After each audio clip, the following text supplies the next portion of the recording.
В друг матч от 28-я кръг на А-група на стадион Българска армия ЦСКА завърши 2-2 с Пирин Благоевград. Това е първо домакинско равенство за червените през пролетния полусезон.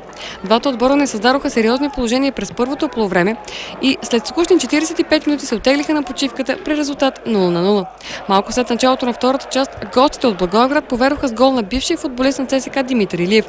Треньорският щаб на армейците реагира мигновено и пусна в игра Емил Гъргоров на мястото на започналия като титуляр Четин Садола. Последва фрапантен пропуск на Бадема от няколко метра, за да се стигне до 65-та минута, когато със страхотен удар Румен Трифонов изравни резултата. Атаките на червените и ситуациите пред вратата на Пирин продължиха и в 82-та минута Апостол Попов даде преднина на домакините. В ответната атака защитата на ЦСКА позволи на Иван Цветков да пробие да навлезе в наказателното поле на червените. Нападателят на Пирин не сгреши и за втори път вкара топката в мрежата на Макенджиев в първи му матч за ЦСКА. Официален дебют за армейците направи Станислав Костов, който 10 минути преди края на матча замени Мишел Платини. Краен резултат ЦСКА Пирин 2-2. Два кръга преди края на първенството играчите на Милен Радоканов остават на трето място в класирането с актив от 58 точки, на 8 след втория Левски и 9 точки пред четвъртия Локомотив София. Пирин се намира на спасителната 12-та позиция с 26 точки, колкото има и 13-ти отбор Калиакра.